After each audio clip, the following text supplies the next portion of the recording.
Bonjour et bienvenue dans l'émission Humanitaire. Voilà, on est ravis de vous retrouver pour la 6e édition dans les studios Recbox qui nous accueillent depuis quelques mois, tous les mois. Et on se retrouve aujourd'hui. Par contre, il manque une partie de l'équipe. Voilà, et Sébastien, on fait un petit coucou à Sébastien, César, Sylvain, Chloé. Vous les retrouverez la prochaine fois en juillet. Si vous voulez leurs coordonnées, il y a tous les liens en dessous. Et nous sommes ravis en tout cas de continuer aujourd'hui, d'être là pendant plus de 2h30 d'émission. Vous allez découvrir des choses fantastiques avec des thématiques qui vont, je suis sûr, vous parler. En tout cas, merci à tout le monde de nous suivre et de liker, commenter les vidéos sur YouTube, sur Spotify, sur tous les réseaux où nous sommes, Instagram et tout.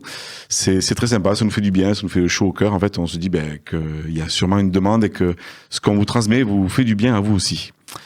Alors, si vous nous découvrez ou si vous nous redécouvrez, en fait, Humanitaire, c'est une association qui a pour objectif de partager des enseignements. Voilà, autour de s'occuper de soi, des autres et de la terre. Et aussi, on a une rubrique Entreprendre autrement, parce que entreprendre aujourd'hui, il y a de plus en plus d'entrepreneurs. On a besoin de savoir comment entreprendre en respectant les autres et en se respectant soi. Donc, nous suivons les préceptes de Bruce Lee.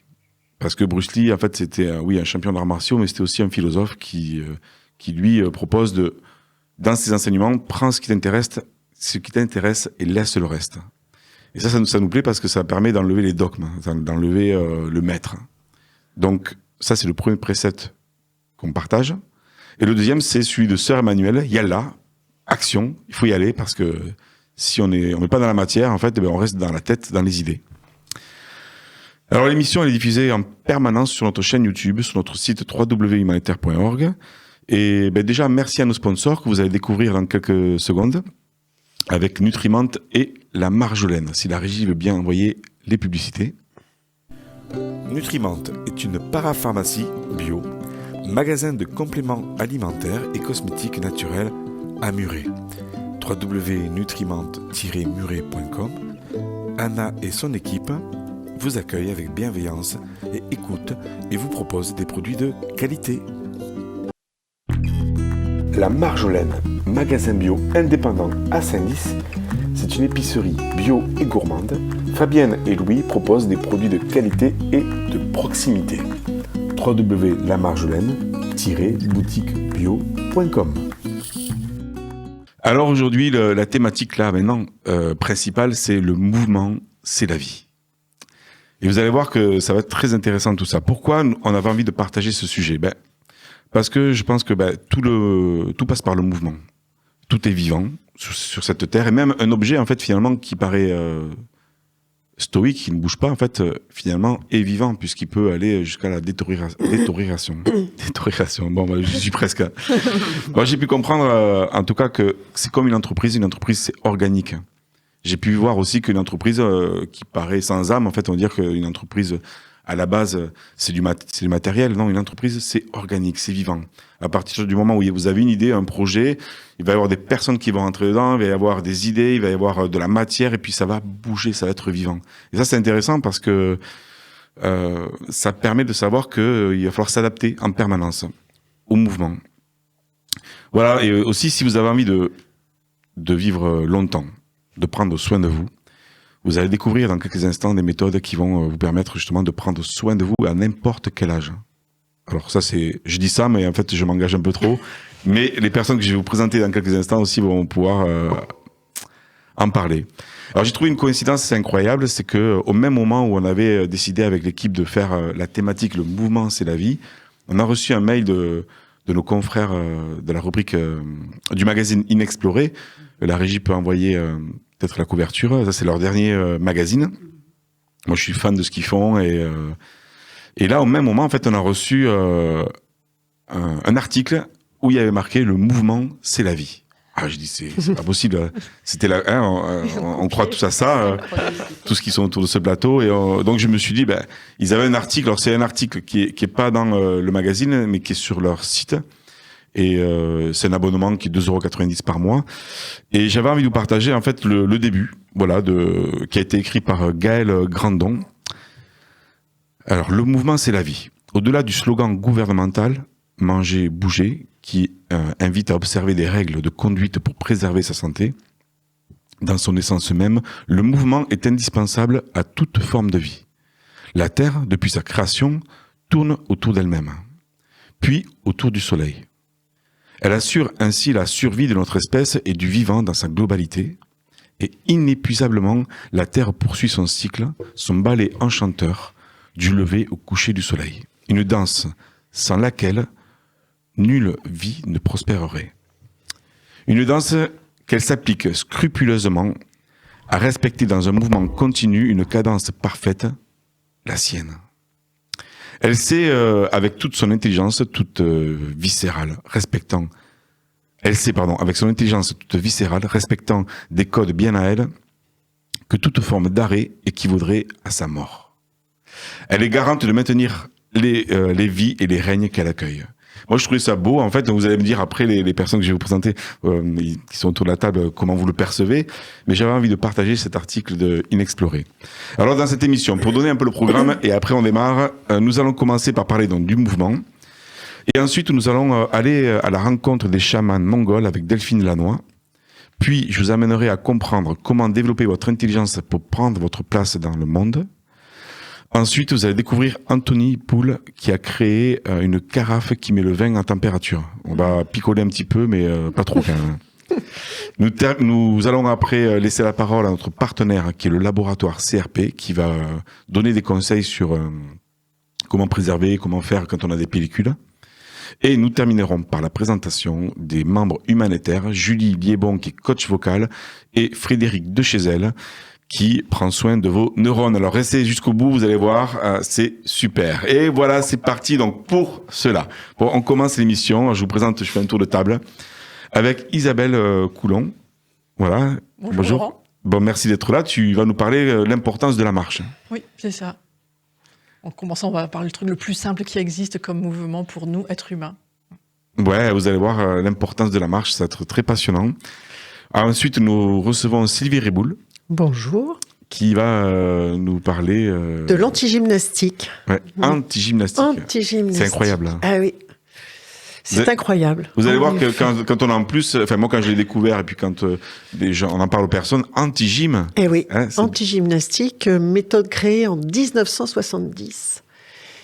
Et qui, justement, apporte du mouvement, de la vie... doucement, c'est apprendre son corps, apprendre comment fonctionne le corps. Et je rejoins Isabelle, j'apprends à marcher, j'apprends l'utilité de mes pieds. Et on va aller plus loin, on va pouvoir faire des grimaces, on va pouvoir faire plein de choses, jouer avec la langue, jouer avec les yeux. Là tout à l'heure, d'accord, on va faire des grimaces. Ok, bon, ça promet. On peut, voilà. Merci Sylvie. Merci. Ensuite, nous accueillons Véronique Chevalier, qui va nous parler de la technique Nado. Oui, merci donc de m'inviter. Oui, et donc la technique Nado, c'est une méthode douce avec 3 mouvements coordonnés seulement pour un bienfait maximal du corps et aussi du psychisme. Voilà, c'est une méthode canadienne qu'on va vous faire découvrir. Et nous recevrons aussi Jean-Michel, qui est l'auteur de... Les secrets de la technique Nado. Voilà, qui est là aussi parmi nous et on sera ravis de l'accueillir. Il témoignera aussi des bienfaits de cette technique pour lui. Merci Véronique. Et Michel Ginouillac. Donc Santé. Toi, tu fais du rolfing en fait, ou du... Oui. Je sais pas comment on pourrait dire exactement, c'est ça ? C'est du rolfing, c'est une technique qui vient des États-Unis, qui a également... Nous sommes à peu près dans les mêmes temps, puisque ça date des années 60-70. Et je fais ça depuis un petit demi-siècle maintenant. Et ouais, c'est super, c'est que dans toutes ces méthodes-là, elles sont là depuis longtemps, en fait. Alors, la marche, c'est bien plus vieux que ça. Mais c'est super, moi, je suis heureux de vous recevoir parce que je connais pas mal de techniques. Alors, j'ai pratiqué ou pas, en fait. Là, j'ai pas pratiqué du Nado et ni le rolfing, mais en tout cas, j'ai pu voir des résultats. Et ça va être vraiment intéressant de vous faire découvrir ça. Et donc, nous commençons avec la marche. Peut-être que c'est la base, peut-être, je sais pas. Vous allez vous partager. Ouais. Vous avez libre parole, bien sûr, à tous nos invités. Isabelle, toi, tu as créé d'abord le magasin Le Sens de la Marche qui se trouve à Toulouse, vers Victor Hugo. Oui, c'est ça. Donc, la boutique Le Sens de la Marche se trouve 10 rue Rivals. C'est une petite rue qui se trouve à mi-chemin entre la place du Capitole et la place Jeanne d'Arc, à peu près située. Voilà. Ça a été un peu le point de départ de ma démarche, si j'ose dire, et ma redécouverte de la marche. où j'ai commencé à me poser des questions à une époque de ma vie où je commençais à avoir un petit peu mal au dos et je me demandais, je trouvais ça trop jeune quand même pour être déjà embêtée avec des douleurs de dos et j'ai cherché des solutions pour ça. Et à cette époque-là, j'avais trouvé une partie de réponse dans la marche et dans les chaussures qui allaient avec aussi. Et puis, de fil en aiguille, en ayant créé cette boutique-là, je me suis vraiment de plus en plus intéressée à ce mouvement-là. On pourra développer ce thème-là et développer une offre de chaussures multimarques avec un large choix pour répondre à un maximum de besoins différents. Sachant que chaque personne est différente et vient avec un questionnement différent, ses propres douleurs, ses propres questionnements.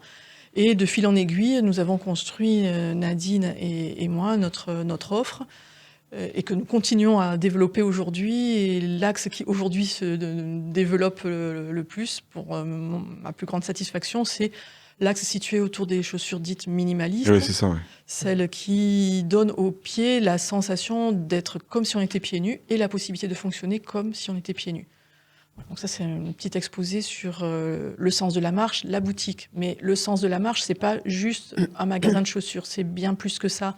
C'est vraiment un centre de ressources, d'échanges, puisqu'au sein du sens de la marche, je reçois beaucoup de gens, j'accueille, j'anime des ateliers sur différents sujets en relation avec la marche. J'organise aussi des marches, mais bon, ça sera peut-être pas le sujet aujourd'hui de développer là-dessus. Voilà, donc c'est vraiment cette activité-là que je développe de plus en plus, parce que pour moi, la marche, c'est vraiment le geste de base essentiel qui nous constitue, nous, êtres humains. C'est qui nous caractérise véritablement. On est les seuls êtres vivants à se déplacer sur la Terre, qui est vivante aussi, comme tu le rappelais fort joliment au début. On est les seuls à se déplacer de cette manière-là. Et elle nous caractérise fortement et on s'en est coupé parce que le progrès technologique a fait qu'on a inventé des tas de moyens de se déplacer de plus en plus vite, de plus en plus efficacement pour aller d'un bout à l'autre de la planète et on s'est coupé de ça. Et la sédentarité aujourd'hui est devenue un véritable fléau à mon sens, oui. Contre lequel il y a lieu vraiment de lutter. Donc il y a énormément d'offres aujourd'hui qui existent pour nous mettre en mouvement et c'est une bonne nouvelle pour ça. Mais moi, mon invitation, c'est revenir à l'essentiel, au plus simple, à ce qui est à notre portée. Tout le temps, à tout moment, on peut se lever et aller marcher et on peut mettre de la marche dans notre vie de manière très très simple. Et donc, je vous ai entendu un peu réagir. La sédentarité, ça vous parle aussi, le fait que c'est un fléau? Enfin, Véronique, oui. Peut-être Bien sûr, parce que justement, faire bouger le corps, faire du mouvement, c'est faire circuler tout ce qui nous compose. Hein, que ce soit notre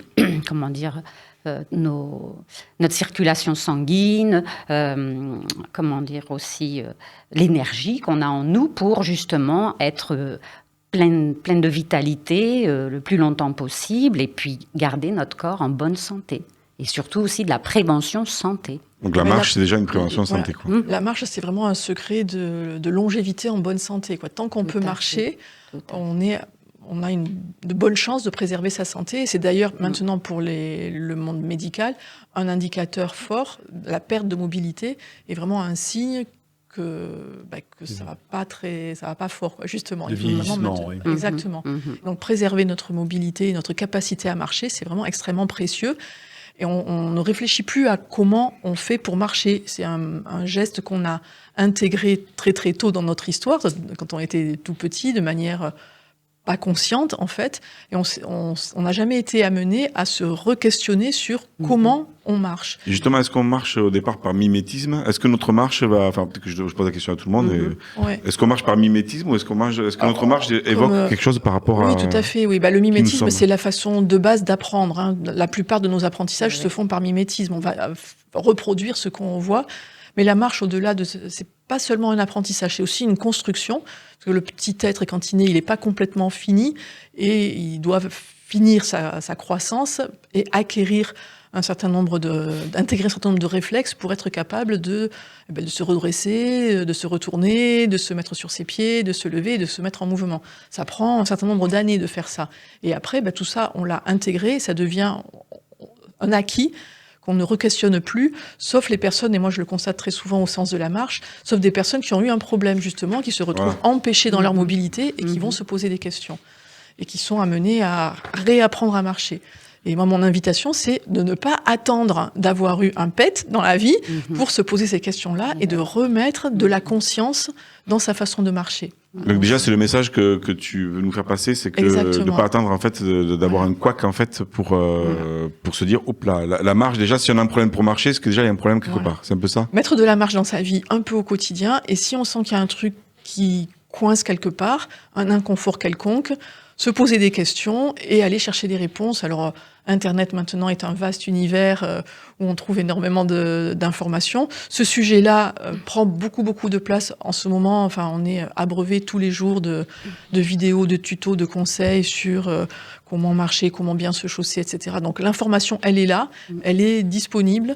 Et si vous voulez vraiment en parler avec des gens et avoir un véritable contact humain, venez nous voir au Sens de la Marche plutôt que de rester derrière votre écran de téléphone ou devant votre ordinateur. Michel, par rapport au rolfing, par exemple, la marche, c'est quelque chose c'est primordial. C'est effectivement un élément qu'on va observer et sur lequel on va développer une conscience, exactement comme a dit Isabelle, puisque c'est forcément la chose la plus partagée au monde. Et effectivement, c'est amusant de voir à quel point on n'est pas du tout conscient de notre schéma de fonctionnement pendant qu'on marche. Et donc, le fait de poser des questions et d'amener la personne à se questionner sur la façon dont ces articulations fonctionnent en harmonie ou pas, ça déclenche vraiment une prise de conscience qui va être salutaire et qui va se prolonger dans le temps. Ah, merci. Mais ça veut dire que tous les quatre, vous êtes complémentaires, j'imagine. Et au final, on va tous dans le sens de la marche. Sylvie, Oui, parce qu'avant d'apprendre à marcher, c'est bien aussi de se réconcilier avec ses pieds.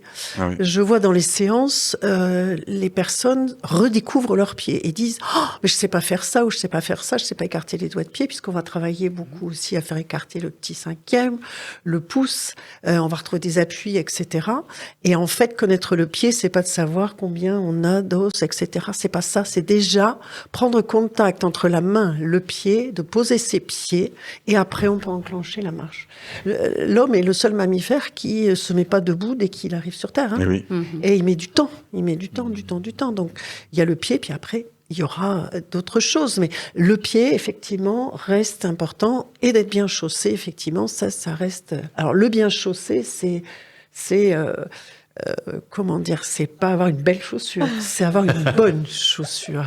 Confortable, voilà. Confortable et qui n'est pas, encore une fois, un compensateur, puisqu'on passe notre temps à faire des compensations avec nos pieds. Des protections. Qui ne trahit pas la structure. Exactement. Voilà. Des protections partout. Aimer ses pieds, c'est déjà vachement bien. Les respecter. Déjà, il faut aimer ses pieds, déjà. Ouais. Et les respecter. On les malmène. Les masser aussi, voilà, les hydrater. Et puis... les faire bouger. Je suis résolument pour la libération des orteils. Je pense qu'il y a un mouvement à créer aujourd'hui. Il ne faut pas que ce soit sectaire, mais un mouvement de libération des orteils. Les petits, arrêtez de leur mettre des chaussons, laissez-les marcher pieds nus. Ah, oui. Et les grands aussi. Ça commence petit. Le Sens de la Marche doit être la seule boutique de chaussures où on recommande vigoureusement aux gens de marcher pieds nus. Mais oui, nous aussi. Je sais que moi, quand j'étais petit, je ne suis pas le seul, mais on courait pieds nus là. Dans le jardin. Sur les cailloux, à la plage. Bien sûr. Et ça a forgé sûrement les pieds, quoi. Donc, marchons pieds nus. Marchons. On va réinventer.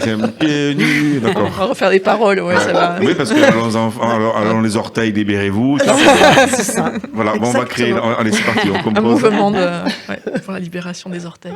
Et du coup, les personnes qui viennent à la boutique, c'est généralement des personnes qui ont des problématiques à la base. Elles ont commencé à se poser des questions. Ouais. Elles ont commencé à se poser des questions. Alors, il y en a effectivement des personnes qui viennent nous voir avec des parents de jeunes enfants. Oui. Et j'adore ça. Qui se posent des questions sur qu'est-ce qu'ils vont mettre au pied de leurs enfants. Alors nous, pour l'instant, au Sens de la Marche, on ne propose pas de gamme pour enfants. Mais bon, peut-être qu'il faudra qu'on s'y mette parce que il y a du boulot visiblement aussi. Ah oui, il n'y a pas de... Ouais. Et donc ils se disent, mais si je fais ça pour mes enfants, ils comprennent l'intérêt pour leurs enfants, mais ils regardent ce qu'ils mettent à leurs pieds et ils se disent, mais moi aussi, peut-être qu'il faudrait que... Et donc ils se posent, ils remettent en question des chaussures qui sont trop épaisses, une semelle trop épaisse qui coupe du sol, parce que ça aussi, c'est vraiment important d'avoir le contact direct avec le sol. Dans toutes les pratiques, on parle d'ancrage, quelle qu'elle soit. On va pas faire la liste, ça serait trop longue, mais voilà. Donc l'ancrage, il est facilité si on a les pieds en contact avec la terre. Donc à plat sur le sol, de la place beaucoup à l'avant pour laisser les orteils libres de leur mouvement, le pouce et le petit, enfin, voilà, tous, et beaucoup de flexibilité pour que la chaussure accompagne vraiment le mouvement des pieds. Voilà. Et du coup, dans des chaussures compensées qu'on voit aujourd'hui, c'est pas des trucs. Ça, c'est de la mode. Voilà, c'est de la mode. C'est pour faire joli. Pour des défilés de mode dans des circonstances vraiment très particulières, si on estime que ça fait joli et que ça va compléter une tenue, et qu'on sait ce qu'on fait, pourquoi pas ? Mais à durée très très limitée et compensée par un travail par ailleurs. Avec des pieds en bonne santé, ils peuvent tenir un défilé de mode, ils peuvent tenir une demi-journée. Moi, le jour du mariage de ma fille, j'ai mis des chaussures soi-disant élégantes, parce qu'il y a encore des critères et qu'on est encore dans un monde et qu'on respecte un certain nombre de règles. Mais j'ai fini la journée pieds nus, évidemment. Oui, c'est souvent dans les mariages. J'ai l'impression que tout le monde a les chaussures à la fin. Danser, on est mieux pour danser. C'est déjà une preuve qu'on n'est pas bien dans les chaussures, en fait. Donc, demain au travail, tout le monde vient pieds nus. On est bien d'accord. Et ouais, du coup, il y a une tranche d'âge, j'imagine. C'est vrai que est-ce que les jeunes ça vient. Alors ça vient aussi parce qu'il y a deux grands publics. Enfin, il y a trois. J'ai parlé des parents de jeunes enfants.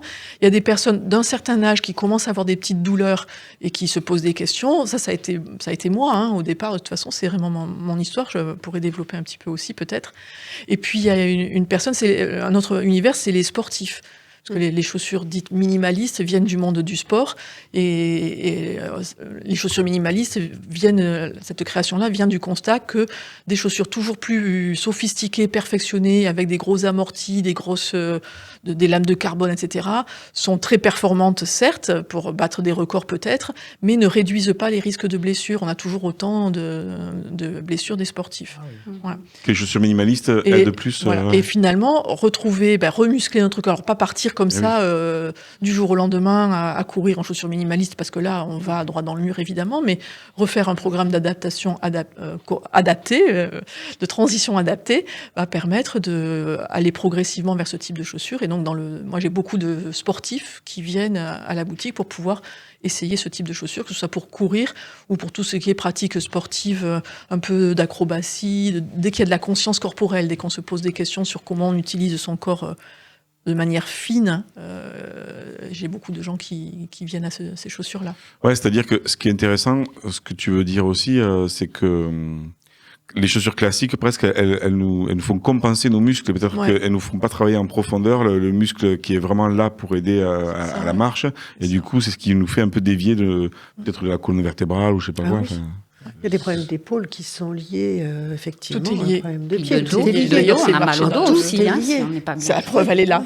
Moi, je sais que j'ai des clientes qui ont justement des doigts de pied serrés ou le pouce qui part un peu comme ça. Oui, ça déforme. Un peu beaucoup. Le fameux valgus. Eh bien, même si elles restent chez elles, elles sont allées au sens de la marche, récupérer justement, acheter des chaussures minimalistes, parce qu'il y a différents types aussi. Isabelle, tu sauras mieux le dire.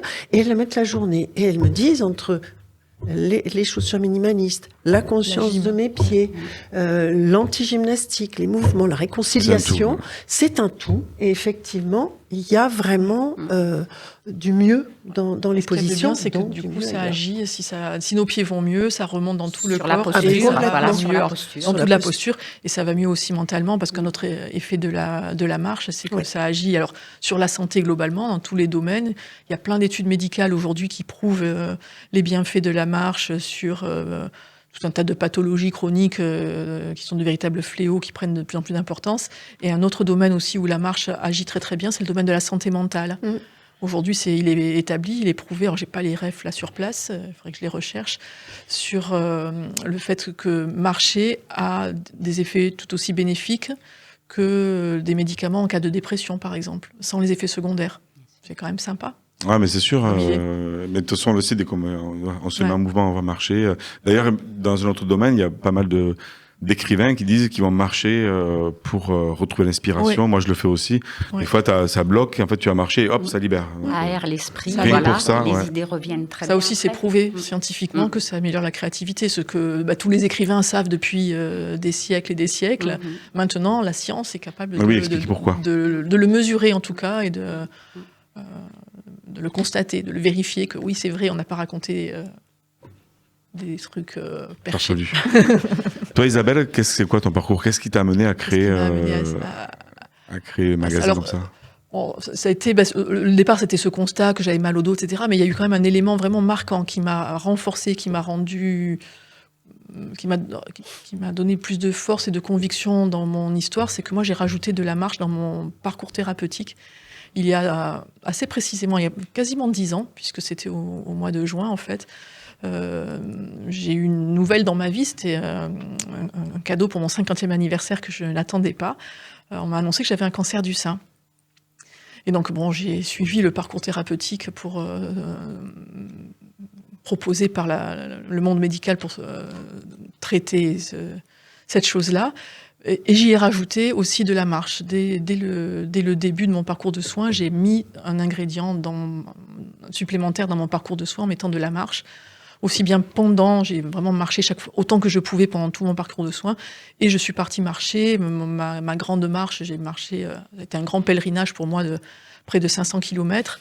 Et alors, je ne peux pas prouver scientifiquement, évidemment, que ça a été efficace.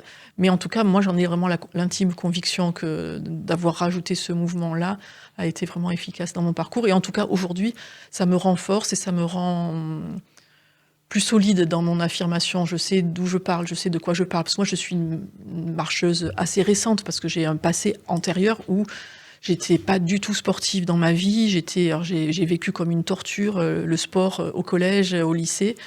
J'ai fait de la danse. Heureusement pour moi, j'ai fait de la danse dans toute mon enfance et mon adolescence.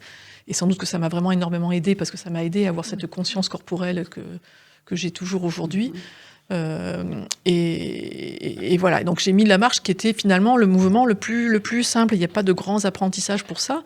Et puis on peut la mettre un peu tout le temps dans sa vie. Il y a plein d'astuces maintenant pour, dans ses déplacements du quotidien, remettre, descendre du métro une station avant, ne jamais prendre l'ascenseur ou les escalators, aller faire ses courses de proximité le plus possible, aller acheter tout ce qu'on peut à pied, etc. Donc tout ce truc-là, je le pratique depuis des années et mon envie, c'est de donner envie aux autres personnes de faire la même chose et partout. Parce que la randonnée, c'est génial, je randonne aussi. Dans peu de temps, je vais partir marcher en Corse et je m'en réjouis. C'est une perspective qui me fait battre le cœur.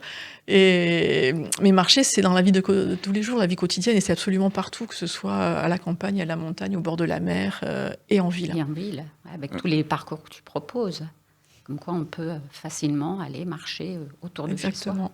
Ouais. Ah, tu formes aussi, en fait, tu formes ou tu accompagnes, c'est ça un peu les personnes qui ont besoin de retrouver la marche ou d'aller s'aérer Oui, complètement. Alors j'organise des randonnées urbaines dans Toulouse et je propose là maintenant, c'est un peu plus nouveau cette activité-là, de l'accompagnement plus personnalisé pour des gens qui rencontreraient des difficultés, qui se sentiraient pas suffisamment autonomes pour ça, de créer un accompagnement vraiment sur mesure pour des personnes pour un peu les prendre par la main et les aider à retrouver le goût et le plaisir de la marche. Et est-ce qu'il y a justement une façon de marcher? Enfin, ça paraît bête, tu vois, mais parce qu'on dirait que c'est naturel, mais est-ce qu'il faut poser d'abord le talon? Est-ce que d'abord, après, est-ce qu'il faut aller, tu vois, Oui. Est-ce qu'il y a une méthode? Oui, il y a une méthode évidemment, oui, mais alors la base, c'est le déroulé du pied. C'est vraiment le déroulé du pied. Le pied, il doit complètement s'exprimer depuis le talon jusqu'à la pointe des orteils quand il marche, et surtout pas se laisser tomber de manière un peu flasque. Et un petit truc, moi, que je donne quand j'ai pas beaucoup de temps, les personnes que je reçois à la boutique, juste en quelques mots, ce qui peut avoir un élément déclencheur assez immédiat, c'est de leur mettre la conscience dans les orteils, de qu'est-ce que font leurs orteils dans leurs pieds au moment où ils marchent, et qu'ils ressentent le rôle de propulseur de leurs orteils, et que ça déclenche un effet un peu comme une catapulte qui porte vers l'avant. Et ça, c'est assez rapidement, en quelques allers-retours, on sent que ça bouge des choses dans la façon de marcher. Oui, mais après, c'est une reprogrammation, ça peut prendre du temps pour après, vraiment reprogrammer le programme intérieur de la marche. Ben, comme on a mis à 30 ans, 50 ans, 60 ans à intégrer ce mouvement-là, et ben pour le modifier, ça peut être long. Mais c'est là où tu as des partenaires. Plein de gens qui font ça très très bien et qui nous aident avec l'anti-gym, la technique d'ado et puis le rolfing, ça c'est... Et c'est vrai que j'avais testé, moi, une fois que tu en avais parlé comme ça, où j'avais posé mon talon et j'avais appuyé avec les orteils, en fait, et d'un coup, ça lance. Du coup, on marche super vite, quoi. Enfin, moi, en tout cas, j'ai vu ma démarche changer. Après, c'est pas évident de la garder. Fluide. Elle s'allège. Ouais, mais c'est une sensation de légèreté. Parce que sinon, quelque chose de... tu es une gazelle, quoi. Quelque chose de fluide et de léger. Voilà, c'est chercher. Mon programme, ce serait ça. Rechercher une marche fluide et légère. Fluide et merci en tout cas Isabelle. Donc le sens de la marche, vous avez toutes les informations en dessous, vous verrez sur le lien YouTube. Le sens de la marche à Toulouse, c'est l'adresse exacte 10 rue Rivals. Et est-ce que les gens qui ne sont pas à Toulouse, ils peuvent... Oh oui, alors ça c'est très drôle parce que j'ai de plus en plus de gens qui viennent de très très loin et j'ai le souvenir d'une femme l'autre jour qui me dit si vous saviez qu'est-ce que je suis heureuse d'être là depuis que j'ai vu votre site, je rêve d'être un jour dans cette boutique. Et elle était, oui, ça fait énormément plaisir, évidemment. Mon petit cœur, il était tout ému de cette remarque-là. Et elle a fait un détour, vraiment. Elle venait de l'ouest de la France. Elle rentrait chez elle dans le sud-est et elle avait fait une étape dans la région. Alors, pas que pour venir à la boutique, certes, mais elle avait fait un crochet volontaire pour venir jusqu'en centre-ville pour pouvoir être dans la boutique. Donc ça, c'est une belle récompense. C'est super. Et en tout cas, vous serez accueillis par Nadine ou par Isabelle. Et toutes les deux, elles sont passionnées, elles sont passionnantes. Rendez-vous au sens de la marche à Toulouse. Merci Isabelle. Merci Laurent. Et nous continuons avec Sylvie Riboul. Donc, tu fais de l'anti-gym, c'est-à-dire qu'elle est contre la gym. Voilà. Non, c'est pas ça. Tu fous Mais non, en fait, c'est un mouvement qui arrive des années, qui a été créé par Thérèse Berthera dans les années 70, où justement on faisait de la gymnastique pour étirer les muscles, pour être musclé, pour être beau, fort. Et donc, elle a créé cette méthode avec Madame Mézières, qui était kiné. Donc, toutes les deux, elles ont mis au point cette méthode, qui est une méthode qui est faite pour tous ceux qui ont un corps, déjà. Donc, ça fait du monde. On va dire, ça fait du monde. Ça, c'est une phrase que j'ai repris de Thérèse Berthera. Thérèse Berthera, si vous lui posiez la question, c'était pour tous ceux qui ont un corps, ce qui paraît logique. La réponse est... Et ensuite, on va parler de méthode, alors douce, certes, mais quand même avec beaucoup d'énergie. Voilà. Donc, le praticien va vous inviter à faire des mouvements avec méthodologie que le praticien connaît très très bien. Et on va commencer à ancrer des petites choses. Voilà. On va commencer par les pieds, par exemple. On va vous demander de mettre les pieds parallèles. Ça, c'est pas si facile que ça, les pieds parallèles. Plus que perpendiculaire, quand même, mais bon. Oui. Mais le pied parallèle, c'est pas si évident que ça. Ouais. Parce qu'on regarde que le pied part comme ça ou part comme ça. D'accord. Et le fait que les pieds ne soient pas parallèles, ça c'est mon cheval de bataille, moi, ça engendre vraiment des dysfonctionnements au niveau des genoux. Des hanches, des épaules, voire même de la nuque. Voilà. Donc on va commencer comme ça et après on va ancrer différents mouvements subtils, on va dire, pour que le devant et le derrière se parlent, parce qu'on a une très belle chaîne musculaire. On parle du tigre. On a un tigre dans le dos. On parle du tigre, c'est cette belle chaîne musculaire qui fait que, grâce à des mouvements, on va retrouver un dos souple, présent, et non pas par de la douleur, mais par un bienfait. On a des outils intéressants qu'on a tous en nous, c'est la respiration. Alors oui, on sait tous respirer, sinon on ne serait pas là. Mais grâce à la respiration plus consciente, on va se rendre compte que grâce à notre sternum, notre diaphragme, notre ventre, on va faire parler le devant avec le derrière et le dos va pouvoir s'allonger dans sa belle longueur. Oui, parce qu'en fait, inconsciemment ou pas, le corps ne communique pas forcément entre lui, je sais pas s'il faut dire ça comme ça, mais entre les organes, entre les différentes parties, quoi. Voilà. Donc on va lui demander de le faire, on va le faire consciemment. Et il va pouvoir, tout va pouvoir se parler parce que tout est lié. Le pied, le genou, la hanche, voilà. Mais est-ce que du coup, enfin moi je pose la question, j'ai des réponses, mais oui. Mais est-ce que du coup c'est un effort physique? Est-ce que c'est quelque chose qu'on force? Est-ce qu'on muscle en fait quand on fait de l'anti-gym? Alors, on ne force pas parce que chaque corps est différent. D'accord. Et chaque histoire du corps est différente parce que notre corps a une mémoire. Et cette mémoire va certainement se réveiller également lorsqu'on va faire de l'anti-gymnastique. Donc il y a des petites choses qui vont se réveiller. Mais on va essayer de le réparer. Enfin, non, vous qui allez pratiquer. Le praticien va aider chaque personne à retrouver une conscience de son corps. Retrouver à quoi sert ma main, à quoi sert mon pied, à quoi sert mes hanches, à quoi sert... Voilà. Les cervicales, c'est le mal du siècle. Tout le monde a mal au cervical, tout le monde a mal au dos, tout le monde a mal au cervical. Donc, on va travailler sur des mouvements simples qu'on va pouvoir faire au quotidien. Quand on est devant l'ordinateur, on va pouvoir ouvrir la bouche. Rien que ça, on ouvre la bouche, voilà, on libère tout. On fait le poisson, on tire la langue, voilà, et on va pouvoir libérer. Moi, je parlerais de libération, vraiment. Ouais, merci. Moi, je peux témoigner parce que j'ai 3 ans que je pratique avec Anitra. Elle me fait un petit coucou. Et alors, dis-moi si je me trompe, mais je me rappelle qu'au départ, il y avait un truc qui m'avait marqué justement, c'est que elle m'a dit, prends une balle dans ta main, serre-la. Bon, je la serre. Mais maintenant, tu la serres à partir de la paume. Je me trompe pas. Et donc, du coup, en fait, je reprenais conscience comment il fallait faire le mouvement. Alors là, c'était super dur. Et du coup, t'es là en train de remettre à la conscience comment je devrais fermer la main. Et ça, c'est pour tout le corps. Et effectivement, quand on se met là à bouger, comme tu disais tout à l'heure, le petit orteil, il y a des fois où des fois t'en peux plus, quoi. Oui, parce qu'on a l'impression que ça bouge pas. Mais nous, on voit que ça bouge et ça bouge jusque là-haut. Voilà, ça bouge jusque là-haut. Est-ce que ça vous parle aussi? Pardon, mais oui, Michel, moi, ça reprend aussi un peu. Je vais vous expliquer aussi le nado, sauf que c'est seulement 3 mouvements. Oui. D'accord.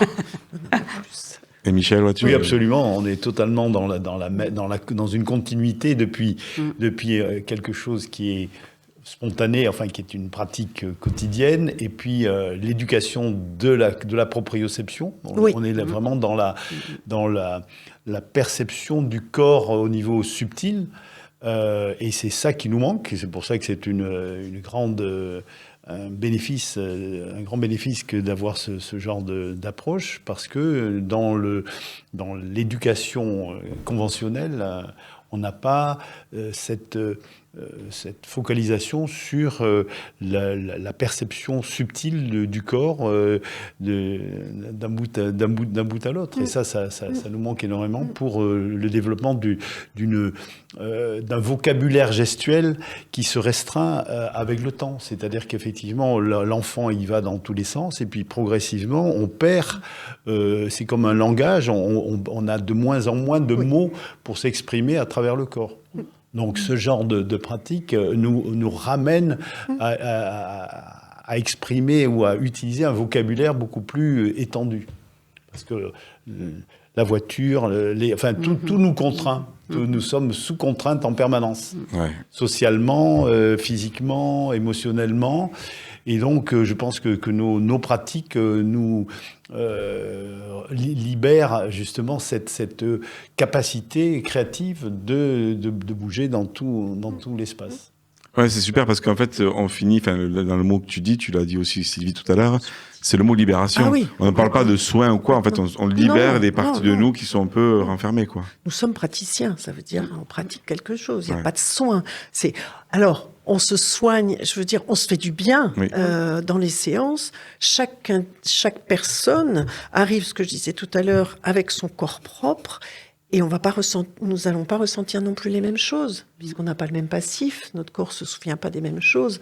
Donc c'est ce qui est passionnant aussi, c'est les échanges entre les personnes qui sont dans la même salle, puisque ça se fait en salle, et à privilégier d'être à plusieurs parce que justement, il y a des échanges. Ah bah ça alors, toi, ta mâchoire, elle fait ça. Bah moi, elle fait pas ça. Ah bon, bah là, attends, je cherche. Ah, peut-être que oui, je sens qu'il y a quelque chose qui vient. Et ça, c'est passionnant. Et ça, c'est le cadeau du praticien. Moi, chaque fois que je fais une séance, c'est vraiment, c'est cadeau parce qu'il y a des choses qui se délient, voilà, on est dans un monde quand même très tertiaire. Moi, je viens du tertiaire, donc je sais bien ce que c'est. L'ordinateur, on est comme ça. Pour peu qu'on fasse du téléphone, on est comme ça, parce que le client qu'on va avoir la prochaine fois. Donc, vous imaginez juste ça. Donc, on pourra mettre tous les outils du monde, des sièges magnifiques, des souris comme ci, comme ça. Je sais, j'ai été correspondant ergonome dans mon ancien métier. C'est pour ça que ça m'a amené jusque-là. Ah oui. Alors, il y a plein de choses. Mais la posture, on en parle peu. Alors oui, il y a la posture qu'on nous met, on fait une formation de 10 minutes, voilà, faut mettre les mains comme ça, tu mesures 90 degrés, 45 degrés, etc. Mais c'est pas suffisant.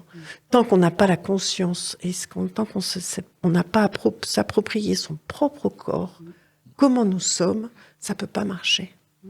Oui, c'est la difficulté aussi de projeter un modèle sur les gens. Je dis, c'est vraiment important de rentrer dans le mode de communication de la personne, parce qu'on s'aperçoit que un même ressenti peut être exprimé par des mots presque opposés.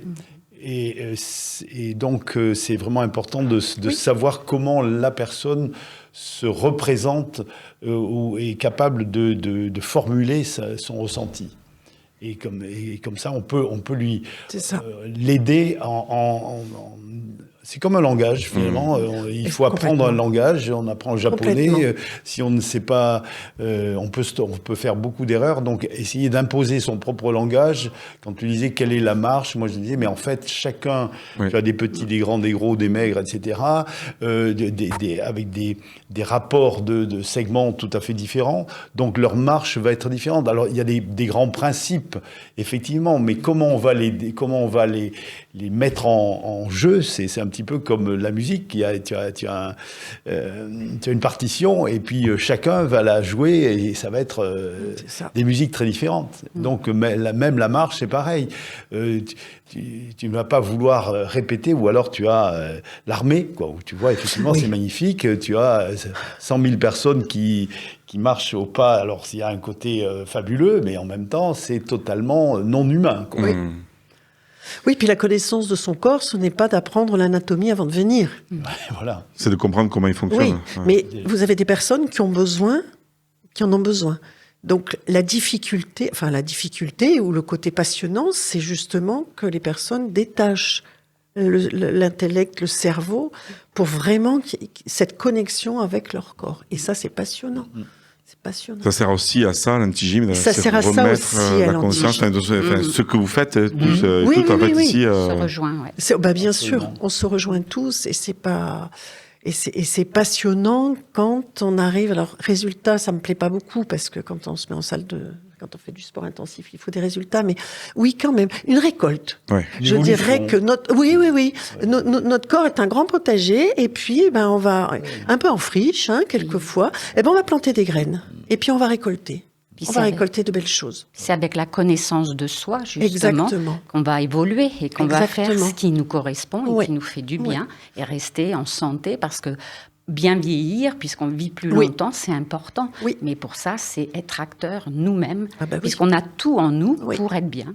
Et c'est d'avoir les informations qui nous correspondent. Et c'est le but de cette émission aujourd'hui. Exactement. De donner plusieurs informations qui vont permettre de faire des choix dans les techniques, ou de toutes les essayer, à voir, ou d'aller marcher. Enfin, voilà. D'avoir des solutions. Et je voudrais rajouter que l'antigym, effectivement, c'est dans une salle, mais c'est pas que là. C'est-à-dire que ça va être, comme je vous disais tout à l'heure, ça va être en voiture, au bureau. D'ailleurs, il y a un livre qui est sorti, Mes exercices d'antigym. Et c'est vraiment, je suis au bureau, devant mon ordinateur, je suis crispée, coincée. Qu'est-ce que je peux faire? Ça demande 2 minutes. Voilà. Et justement, pour expliquer un peu, encore en image, surtout, en fait, on va mettre une vidéo, il y a des témoignages où on va de Marie Berthera, qui est la fille de Thérèse Berthera, qui a pris la suite et qui forme. Il y a encore des nouvelles promos là qui sont sorties, qui forment régulièrement et qui fait des formations continues, avec qui on peut faire de l'anti-gym aussi à Paris, etc. Voilà, elle a pris le flambeau, elle le fait très bien. Et c'est super. Découvrez la vidéo, si la régie peut nous envoyer la vidéo de l'anti-gym. Il y a eu un développement aussi avec la MLC. Je sais, peut-être. L'antigymnastique, c'est une expérience de soi à travers son corps. Découvrir, redécouvrir son corps à travers une série de mouvements, de petits mouvements, simples, parfois très très simples, mais qui permettent de dessiner peu à peu la carte de son corps. On va mettre en mouvement des muscles qui parfois n'ont pas l'habitude d'être en mouvement, des muscles qui sont plutôt laissés de côté. Et là, on va, par des mouvements très précis, les réveiller, leur redonner une existence, une présence, parce que toutes les parties de notre corps sont reliées les unes avec les autres. Elles fonctionnent ensemble.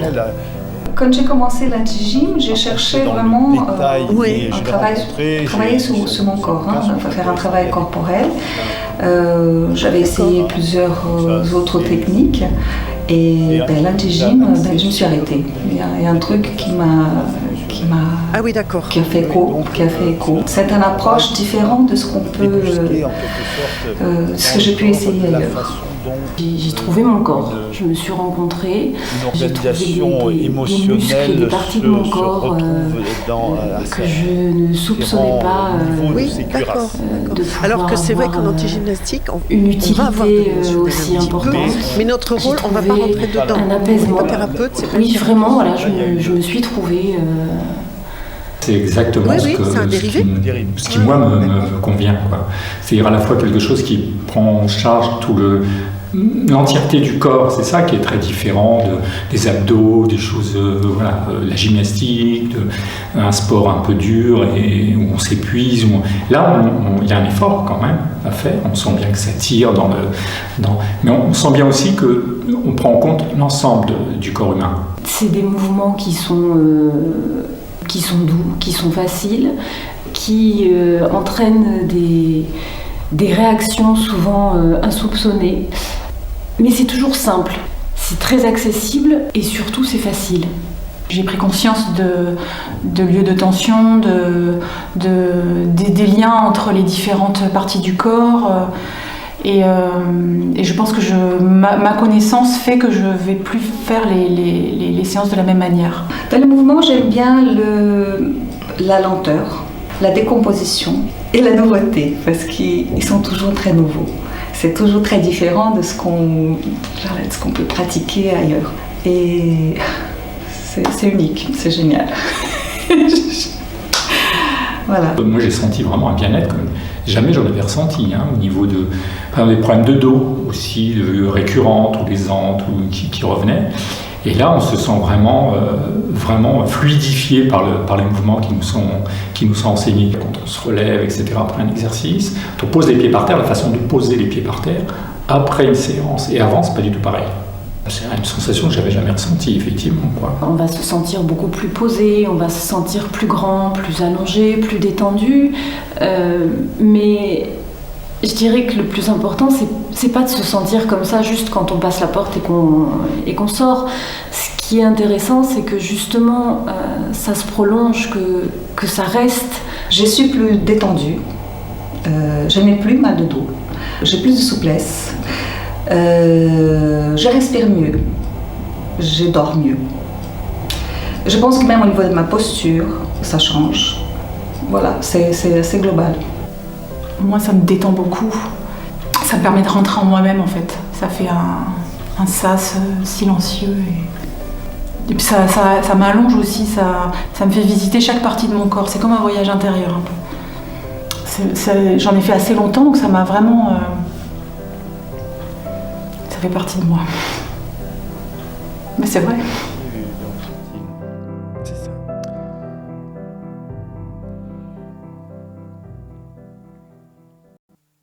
Voilà, j'espère que cette vidéo vous a donné plus d'explications encore. Mais Sylvie, c'est vraiment une super vidéo qui explique bien aussi comment ça fonctionne l'antigym. Oui. Comment ça fonctionne? L'expliquer, c'est un peu difficile, mais le vivre, il faut. Enfin, c'est le mieux, c'est de le vivre. C'est vrai. Le mieux, c'est de le vivre. Alors, il y a toujours une séance découverte. Ah, ça c'est bien. Alors, en septembre, il y aura, il y a la rentrée et il y a la semaine de l'antigymnastique où tous les praticiens offrent la séance découverte. Et là, chaque personne peut avoir un panel, va faire une séance d'1 heure pour justement contacter des choses. Voilà, et pour pouvoir après s'engager dans un cycle pour pouvoir, comme je disais tout à l'heure, planter des graines et avoir un bénéfice de tout ce que l'on fait. Voilà, nous mettrons les coordonnées en dessous de la vidéo. En fait, si on veut te trouver, c'est, je pense, sur le site de l'antigymnastique. Direct, vous avez les praticiens. Il y a Sylvie Reboul, voilà. Moi, je suis Sylvie Reboul. Je suis praticienne à Fenouillet, au nord de Toulouse. J'ai une de mes collègues qui est sur Balma et il y a une nouvelle collègue aussi qui est sur l'île Jourdain.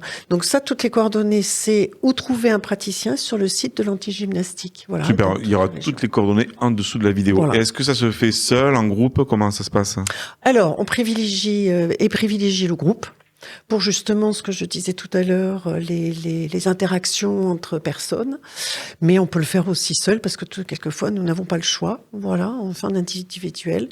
Ce n'est pas une thérapie. Absolument pas. C'est vraiment... on est dans le corporel, pas dans le mental. Est-ce que justement, est-ce que les personnes vont venir parce qu'elles ont une problématique, c'est quoi le déclencheur? J'ai mal au dos. Voilà, ok. J'ai mal au dos. Alors, on va pas cibler le dos, mais on va le travailler de façon subtile.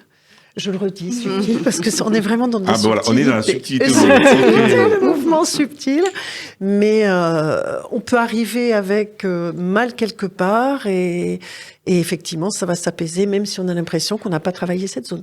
Mais comme tu disais tout à l'heure, j'ai mal à l'épaule. Ah oui, mais c'est votre genou qui va pas. Voilà, exactement. C'est quoi vos chaussures? Allez, hop, change tout ça. Allez. Exactement. Est-ce que tu as une histoire justement qui était... Alors j'ai une cliente fabuleuse qui, elles sont toutes les clientes sont fabuleuses, c'est pas ce que je veux dire, mais elle est arrivée avec des doigts de pied qui se chevauchaient, c'est-à-dire le petit doigt de pied se chevauche. Je peux montrer à la caméra, un peu plus haut, je pense. Le petit, ce qu'on le voit, voilà, des petits doigts de pied comme ça, et la voûte plantaire comme ça. Enfin, pas la voûte, enfin oui, très creusée. Et au fur et à mesure de l'antigymnastique, elle est contente parce que elle a retrouvé un pied comme ça. Là, on était en train de travailler sur le gauche, récalcitrant, mais pour montrer, parce que la caméra, elle a vraiment retrouvé, elle a vraiment retrouvé ses doigts de pied alignés. Elle peut les bouger, qu'elle ne pouvait pas, ils étaient coincés. Et elle a dû acheter des chaussures la dernière fois. Elle a changé de pointure. Et maintenant, elle est bien dans ses chaussures, ce qui prouve bien quand même que quand on est coincé. Mais vraiment, et c'est un des exemples que j'ai. C'est super. Ah ouais, vraiment. Et elle est contente elle-même. Isabelle, tu veux dire un truc par rapport à ça? Oui, parce que je pratique aussi l'antigymnastique avec Anitra. Oui. Et j'ai eu quelques moments de forme de révélation sur mon fonctionnement intérieur et sur les connexions qui se font à l'intérieur du corps, entre les différentes parties du corps, en fait. Et c'est vraiment ça qui m'a le plus fascinée dans l'antigymnastique. J'ai eu ma première révélation à l'antigymnastique, c'est la connexion que mon bras, il n'est pas attaché à mon épaule, mais il est attaché dans le dos, là au niveau des omoplates, et de sentir que finalement j'avais des ailes qui s'accrochaient au milieu de mon dos derrière, ça m'a vraiment donné des ailes au sens propre de ma façon de bouger. Oui. C'était la première. Et la deuxième aussi, c'était avec Anitra, on avait fait un travail sur le thème de la marche, puisque c'est mon fil conducteur. Moi, je cherche à comprendre comment ça marche, la marche. Et donc, elle m'a aidée à prendre conscience, concrètement, physiquement, dans mon corps, et pas uniquement intellectuellement, du mouvement de torsion qu'il y a dans le corps quand on marche. C'est-à-dire, ce mouvement, notre colonne vertébrale, c'est un ressort comme une spirale, et qui nous donne de l'énergie quand on marche. Et ce truc-là, pour arriver à le ressentir, c'est pas facile à transmettre. Et l'antigym m'y a vraiment aidé en prenant conscience de la connexion entre l'épaule et la hanche opposée à ce mouvement croisé, et m'a permis de ressentir ce mouvement de torsion qu'il y a dans la colonne vertébrale. Torsion dans le sens positif du terme. On imagine torsion tordue, non, c'est torsion, la version positive de la chose. On en a besoin. Le ressort spiral, quelque chose qui va donner de l'énergie et qui se déclenche et qui nous donne envie d'avancer. Alors, entre les ailes dans le dos et le ressort qui m'aide à avancer, plus les orteils qui propulsent, rien ne nous arrête. Et alors justement, ce qui est amusant, c'est qu'il y a une séance où on va travailler les ailes dans le dos, mais on va commencer par les talons. Pourtant, on va travailler les épaules. Alors, on va commencer par les talons, le sacrum, et on finira par le derrière de la tête. Voilà. Alors que on a l'impression que nos talons et nos épaules n'ont rien à se dire. Oui. Mais en tout cas, ce qui est intéressant aussi dans ce que tu disais, c'est que les personnes que je rencontre qui font de l'anti-gym comme toi, il y a un passé quelque part avec le corps. Anitra, c'est une coach sportive, elle a fait du sport pendant toute sa vie. Oui. Toi, tu disais que tu étais dans le... Moi, j'étais dans le côté sédentaire, tertiaire. Ouais, et en même temps, tu connais, mais tu avais compris qu'il... Sur un plateau d'appel. Ouais. Donc, ça veut dire on reste assis. L'ergonomie, tout ça, tu étais sur le truc, et puis finalement, ça t'a amené à l'anti-gym. Exactement. Alors, je connaissais déjà un peu l'anti-gymnastique, mais c'est vrai qu'au moment de cesser mon activité, de prendre ma retraite, on peut dire le mot, c'est pas un gros mot, moment de prendre ma retraite, je me suis dit, j'ai envie de faire quelque chose, j'ai envie de partir quelque chose qui fait du bien. Alors, il y a un prérequis à faire avec Marie Berthora. On fait une semaine avec elle en immersion, on va dire, pour faire justement de l'anti-gymnastique. On fait toutes les séances. Et après, on s'inscrit à une formation qui est extraordinaire parce qu'on rencontre d'autres personnes et on partage et on fait les séances, etc. Enfin, c'est vraiment une activité, moi, qui me comble au quotidien. Je n'en doute pas. En tout cas, voilà, si vous voulez avoir, en tout cas, ou tester, ou avoir des informations, Sylvie Reboul qui a fenouillé, vous allez sur le site de l'anti-gym, tout est en dessous. Merci, Sylvie. Merci, on commence bien avec la marche, avec la libération. On est sur des bons... des bons mots, j'aime bien. C'est pas des gros mots, justement. Ah non. C'est des bons mots. Et on accueille donc maintenant Véronique Chevalier. Donc toi, tu es enseignante et formatrice de pratique holistique de bien-être et tu enseignes la technique NADO. Oui. Tu vas nous expliquer un peu qu'est-ce que c'est la technique NADO? Alors donc, je vous ai dit au début de l'émission que c'était 3 mouvements coordonnés qui vont faire travailler tout le corps en douceur. Et donc, c'est une technique qui nous vient du Canada. Et ça fait plus de 40 ans qu'elle existe. Et Henri Nadeau, c'est quelqu'un qui n'a pas écouté son corps chuchoter. Il a eu vraiment après son corps qui a crié, puisque c'était un chef d'entreprise très occupé, comme tous dans nos vies. Et il a eu un infarctus et une thrombose. Et il a cherché un moyen de s'en sortir parce que son cardiologue lui proposait une opération à cœur ouvert. Mais il s'est dit, non, je vais essayer de trouver une solution. Et donc, il est allé étudier dans les livres comment le corps fonctionne. Il a compris que notre corps est fait d'énergie, que tout circule dans notre corps, tout ce qui est vivant, circule avec l'énergie. Et donc, il a intuitivement été créé 3 mouvements. Et ces 3 mouvements donc, lui ont permis petit à petit de retrouver, parce que la thrombose, donc, c'est la moitié du corps avec une paralysie, il a retrouvé le mouvement. Et il était assis au départ, il est parti assis petit à petit. Et donc, en 3 ans, il a rebâti son corps. Et de là, il a vécu 20 ans de plus. Ah oui. 20 ans. Et au bout de 10 ans, il s'est dit, c'est dommage que je le garde pour moi. Et donc, il a cherché à connaître quelqu'un à Montréal, connu dans le bien-être. Il a rencontré Colette Maher, qui était professeure de yoga dans les années 85. Et donc, elle l'a écouté et elle s'est dit, justement, c'est quelque chose de doux, c'est complémentaire au yoga. Et là, elle a structuré la pratique pour que tout le monde puisse l'apprendre. Et bien sûr, elle a été accompagnée d'un chiropracteur et d'un médecin pour vraiment voir l'efficacité de cette pratique, de ces 3 mouvements. Alors, pourquoi ces 3 mouvements sont vraiment efficaces? C'est qu'en fin de compte, comme vous avez bien compris, le mouvement, donc, ça va oxygéner tous les tissus profonds de notre corps. Et donc, ça va travailler spécifiquement sur tout le tronc. Je vous démontrerai les 3 mouvements. Et donc, ça va aller travailler, faire circuler tout ce qu'il faut dans notre corps. Ça va travailler sur nos glandes endocriniennes. Ça va faire circuler les fluides, l'énergie, les gaz. Et aussi, ça va détoxiner le corps de l'intérieur. Voilà. On va le voir dans quelques instants, justement. C'est ça, comment ça fonctionne. Tu vas nous montrer les mouvements. Oui, vous voulez que je vous les montre maintenant? Allez, vas-y. Oui. Et je vous parlerai des bienfaits après. Ah, super, allez, ouais. Alors, on va voir à la caméra. Voilà. Donc, le premier mouvement, c'est la rotation du bassin. On va travailler sur toute la zone pelvienne. Voilà, j'en fais un côté. On travaille en symétrie.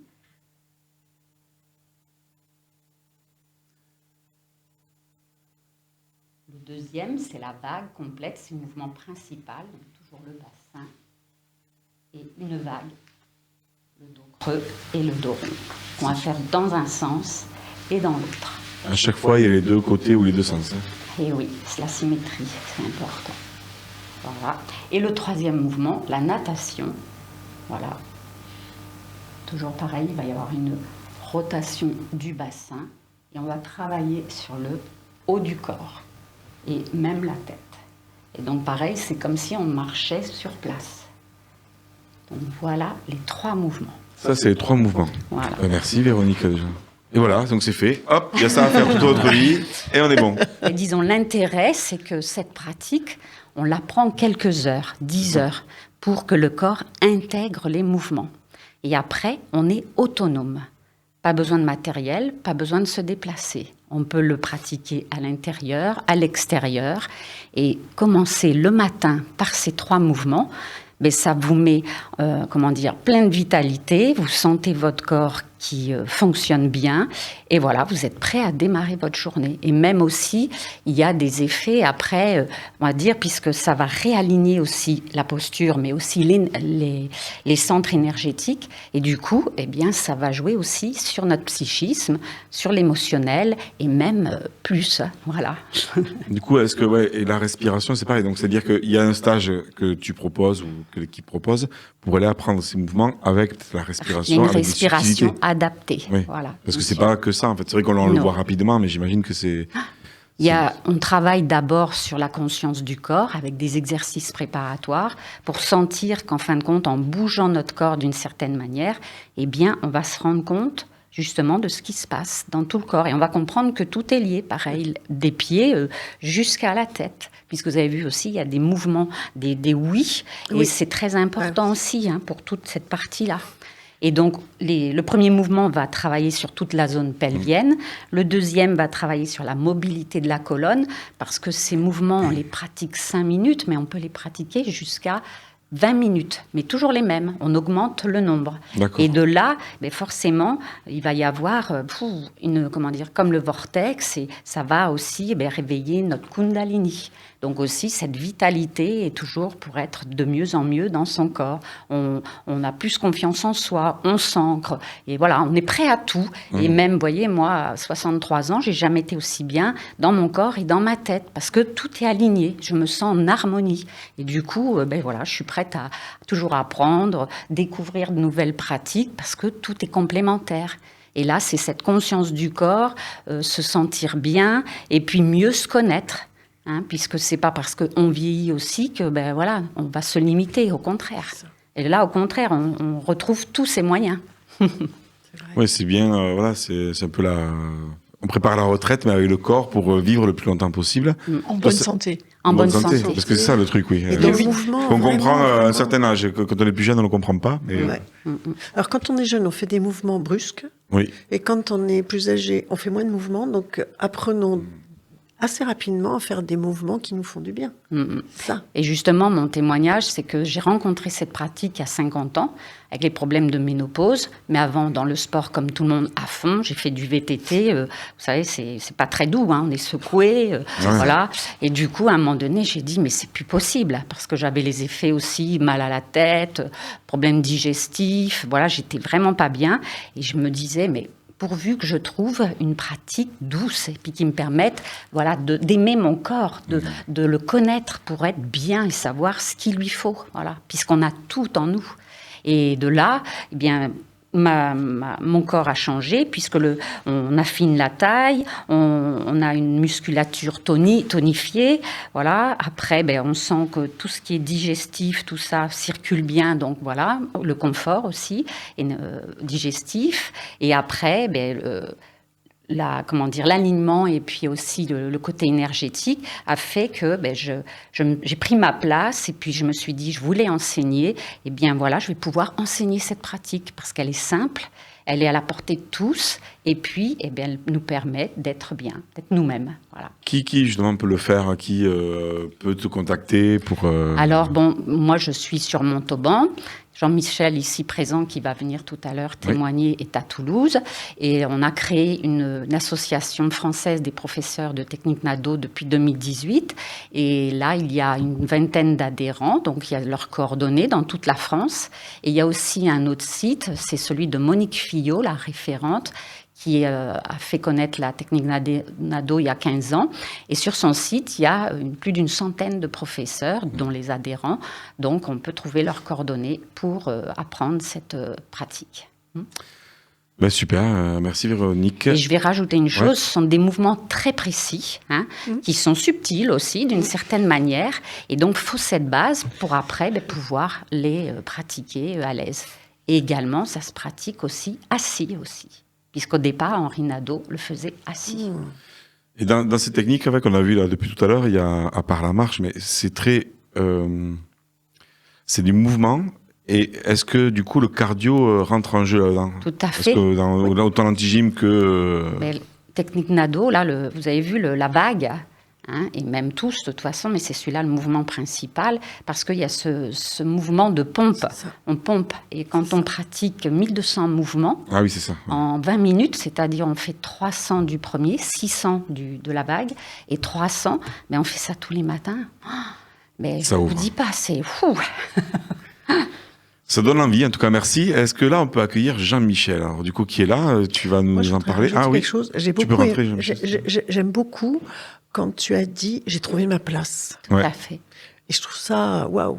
Je sais que c'est un sujet principal de mon activité, prendre sa place. Parce qu'on ne se connaît pas beaucoup. Mais... Et là, c'est très important, trouver sa place. Pour rebondir, grâce à son corps. C'est parce qu'il y a eu cet ancrage et puis une ouverture. Voilà, parce que moi, si tu veux, on parle aussi en yoga des chakras. Oui, bien sûr. Et le chakra du plexus et le chakra sacré, pardon. Et bien là, ils se sont ouverts. C'est là que j'ai osé être qui je suis. Maintenant, je rayonne vraiment qui je suis. Et je suis là pour partager et dire aux gens, mais voyez, je l'ai fait, déjà beaucoup l'ont fait, et pourquoi pas vous? Mais c'est ça, il faut se poser les bonnes questions. Et c'est super, en tout cas, ce qu'il y a de bien aussi là-dedans, c'est que vous parlez de vos expériences. Moi, ce que j'apprécie, c'est que quelque part, vous parlez aussi par là où vous êtes passé, quoi. Alors, Véronique, tu peux nous présenter, voir Jean-Michel prendre la place. Voilà, on fait un changement d'invité. Bonjour.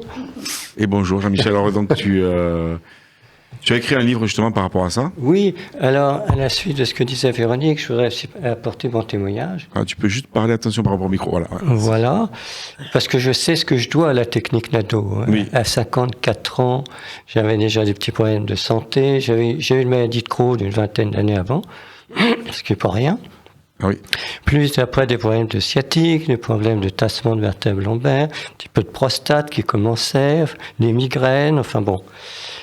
Et quand j'ai eu connaissance de la technique Nadeau, qui fait bouger essentiellement toute la zone vitale, qui est la zone du bassin, là, je dois dire que j'ai pas hésité une seconde, j'ai fait des centaines de kilomètres pour aller l'apprendre, et je l'enseigne.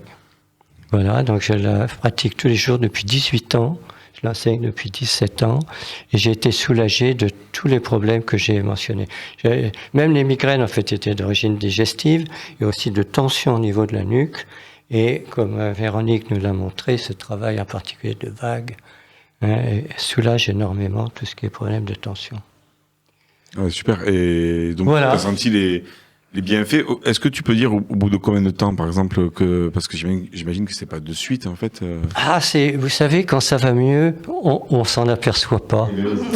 C'est ça qui est curieux. Quand ça va mal, on dit, oh là là, ça y est, d'un seul coup. Puis, en fait, c'est en quelques mois, je pense aux migraines, par exemple. Dans une vie antérieure, j'étais prof de maths, donc on parlait des problèmes de posture, de tension, etc.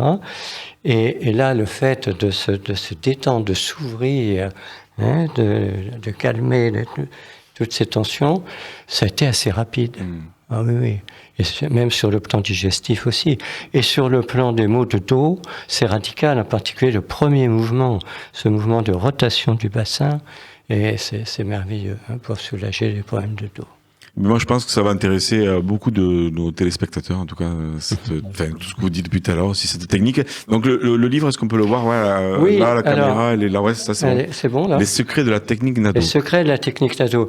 Ben oui, parce que vu les bienfaits que j'en avais retirés, je me suis demandé, et j'ai voulu comprendre et expliquer pourquoi la technique Nadeau avait tant d'effets bénéfiques. Et alors, j'ai parlé des effets positifs sur la colonne vertébrale, dans tous les sens, en douceur, sur les systèmes nerveux, en particulier sur le système autonome, dont on parle de plus en plus maintenant sur le nerf vague.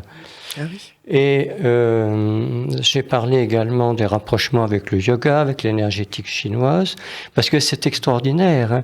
Monsieur Nadeau, qui était quelqu'un de très... Il a fait ça de façon très empirique, lui voulait sauver sa peau. Et miraculeusement, on peut dire, il a trouvé un système d'exercice qui a de nombreux rapprochements avec des techniques millénaires. Eh oui. Que ce soit le yoga, que ce soit le Tao, que ce soit aussi la conception trinitaire de l'être humain, grosso modo corps, cœur, esprit, et à laquelle correspondent merveilleusement ces trois mouvements. On parlait d'ancrage, vous parliez d'ancrage tout à l'heure. Le premier mouvement, c'est plus un mouvement d'ancrage. Le deuxième mouvement, c'est un mouvement d'ouverture. On est dans le cœur. C'est ce que disait aussi Véronique.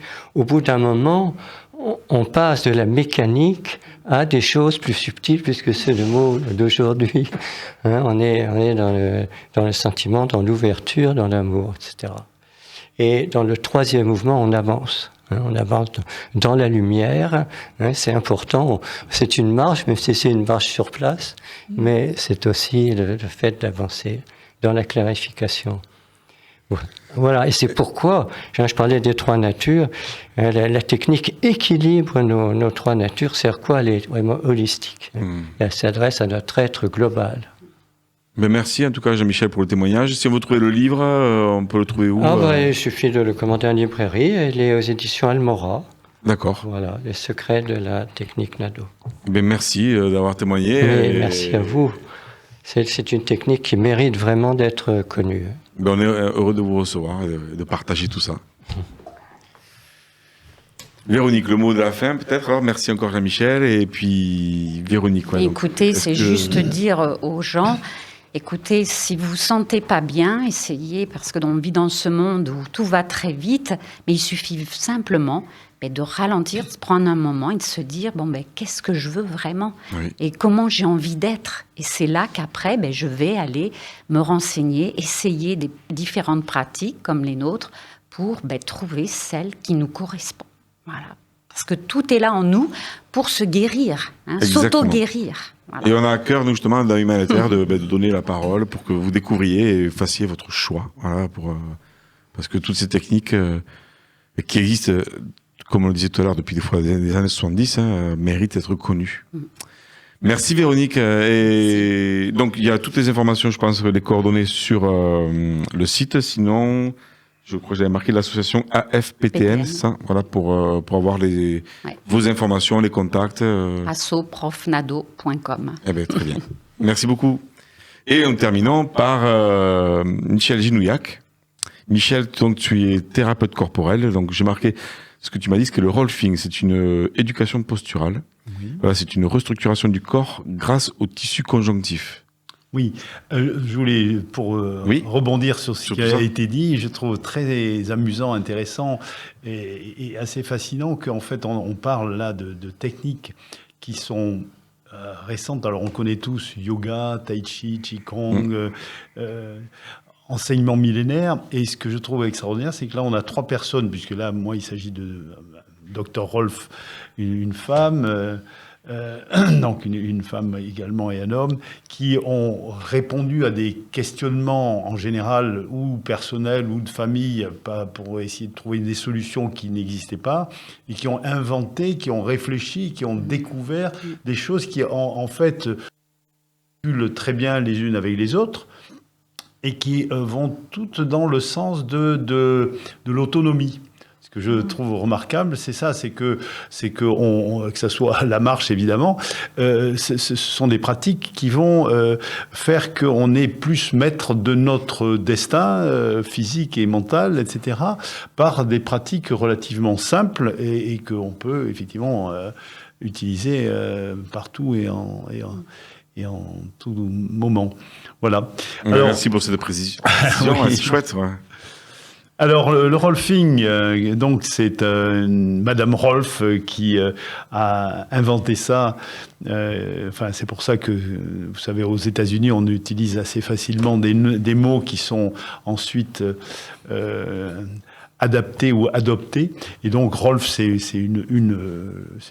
n'a rien à voir avec rock and roll ou surfing, mais c'est à partir de Madame Rolf. Voilà. Et donc, c'est un travail qui était également, on peut dire vraiment holistique, puisqu'on s'adresse à l'ensemble du corps, et on va modifier, on va apporter une structure, enfin on va apporter une nouvelle organisation à la structure du corps, qui, comme ça a été évoqué, subit au fil des années, au fil des pratiques et des incidents de parcours, un certain nombre de malversations qui se retrouvent et qui s'agrègent dans le corps au travers des fascias, tissus conjonctifs, tout ce qui est tissu mou. Alors j'ai amené cette petite, ce petit modèle qui s'appelle un modèle de tenségrité, qui est utilisé pour comprendre en fait comment le corps est créé, comment les espaces à l'intérieur du corps sont créés par des éléments de compression qui généralement sont les os, les éléments durs, et puis tous les systèmes de tension qui vont organiser les espaces, et on va avoir l'espace abdominal, thoracique, etc., et tout ce qui est enrobage des muscles et des tissus de tout ordre. Et donc, ça permet de voir que, effectivement, ça illustre cette notion que tout est relié, c'est-à-dire que quand il se passe quelque chose à un niveau, eh bien, il y a l'ensemble ça retentit sur l'ensemble, et que donc notre vision ne va pas être symptomatique, c'est-à-dire qu'on ne va pas avoir envie de réparer, comme tu l'as dit tout à l'heure, s'il y a un problème au niveau du pied ou de la tête, il vient pas nécessairement de l'endroit où il se manifeste. Et on s'en aperçoit tous les jours, c'est qu'on peut dénouer des choses à différents niveaux du corps et avoir un impact. Et c'est une des choses que les gens découvrent de façon assez étonnée, comment, quand on travaille à un bout du corps, ils ont des sensations qui se propagent ailleurs. Voilà.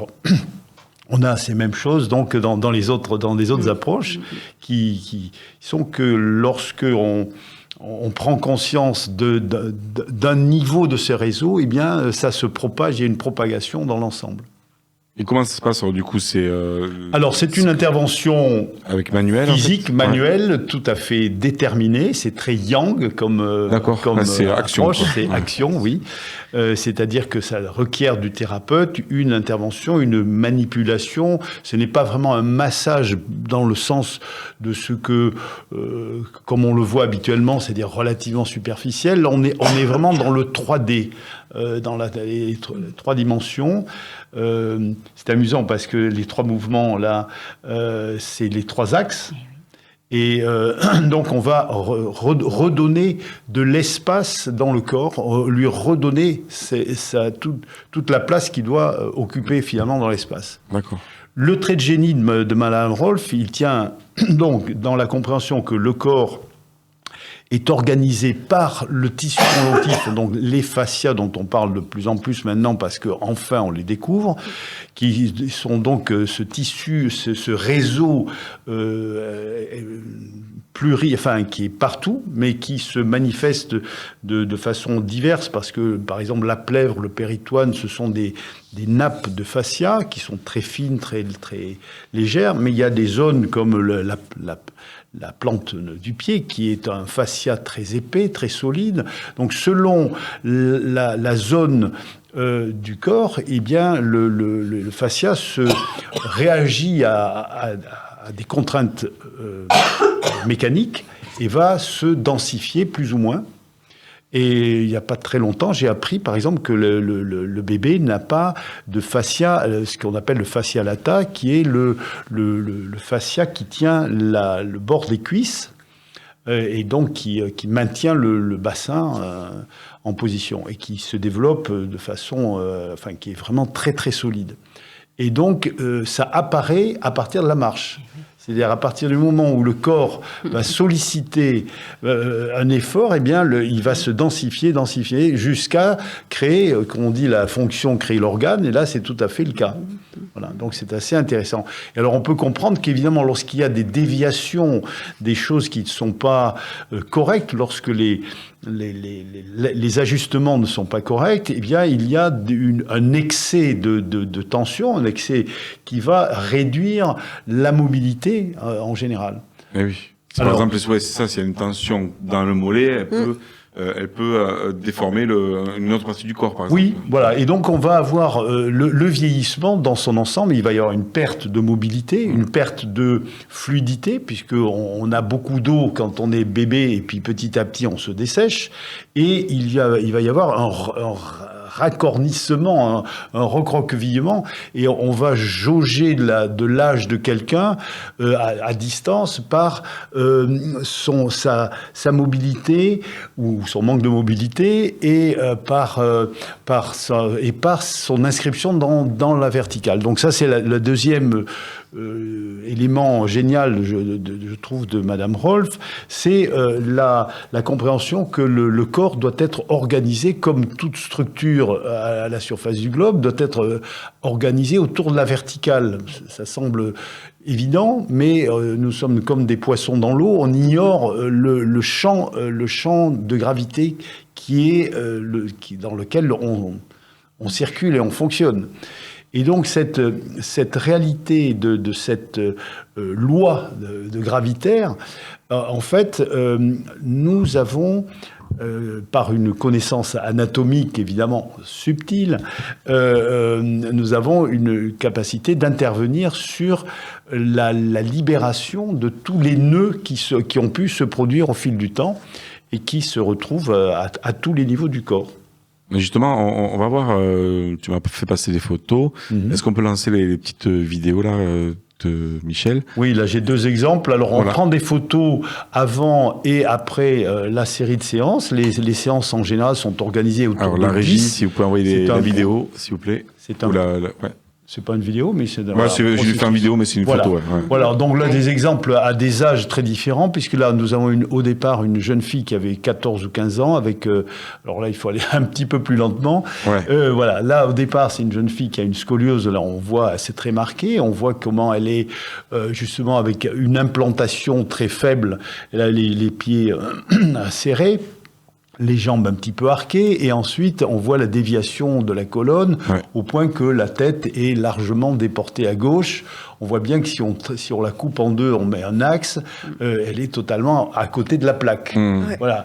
Pourtant, cette personne, à propos de proprioception que j'évoquais tout à l'heure, cette personne croit être droite. Ah oui. C'est-à-dire que là, c'est tiens-toi, mets-toi là, tiens-toi droite. Et elle est persuadée que c'est ce qu'elle fait de mieux, c'est ça. Et on voit bien qu'elle est absolument pas dans la verticale. Donc tant qu'on ne reprogramme pas cette perception, tant qu'on lui fait pas prendre conscience de où c'est en fait être droite, elle n'a aucune chance d'en sortir.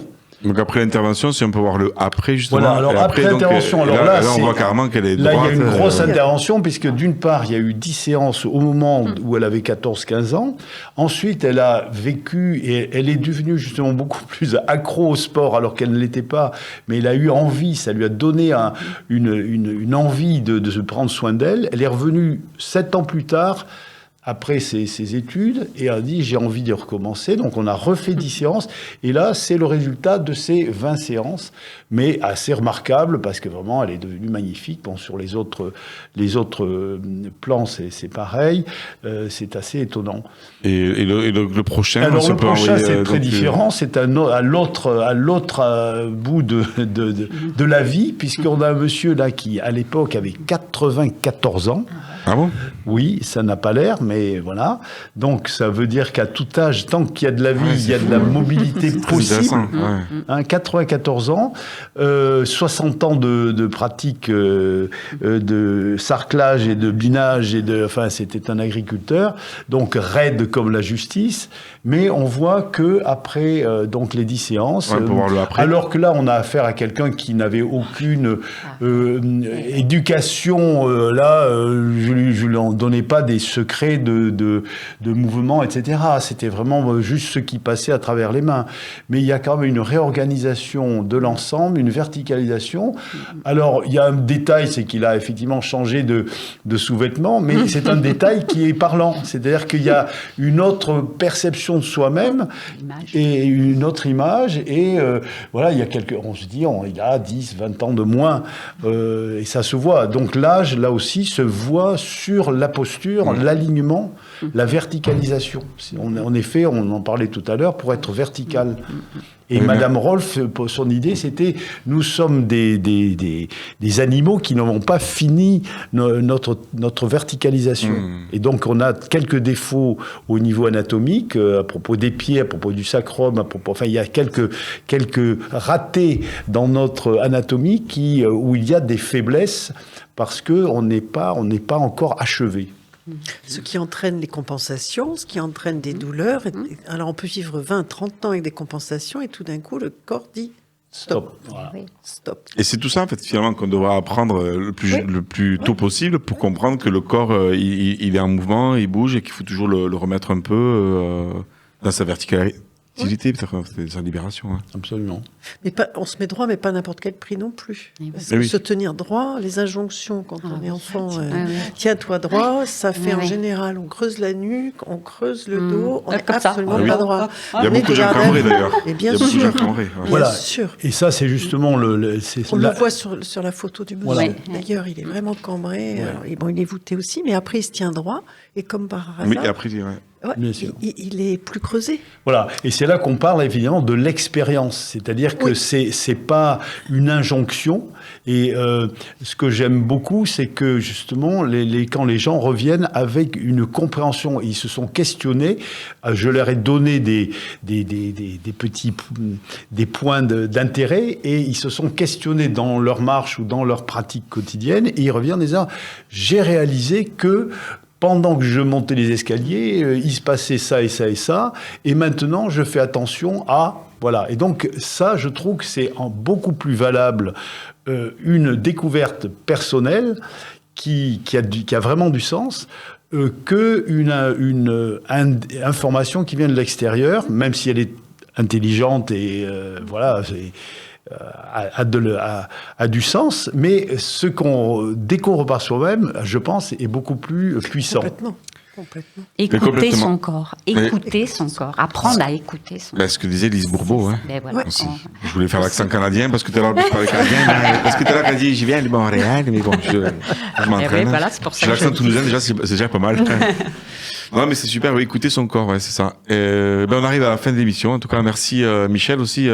Rolfing, en fait, où est-ce qu'on peut tout trouver toi, si on veut essayer. Choses, tu es vers Albi, je crois, non? C'est ça. Toi, tu es vers. non, je suis à Toulouse. À Toulouse, je suis aux Trois Cocus, pas très loin d'ici. D'accord. Voilà, ça c'est un petit livre fait par une de. Qui s'appelle soigne le corps et l'esprit en le réorganisant avec le Rolfing. Okay. C'est un témoignage, un parcours émotionnel en fait, parce que le travail, évidemment, il y a cet aspect physique et puis ce qui a été évoqué, c'est la libération émotionnelle. C'est-à-dire qu'il est impossible de toucher à une structure physique sans qu'il se passe des choses sur le plan relationnel et perceptif. C'est quasiment, c'est juste pas possible. Okay. Voilà.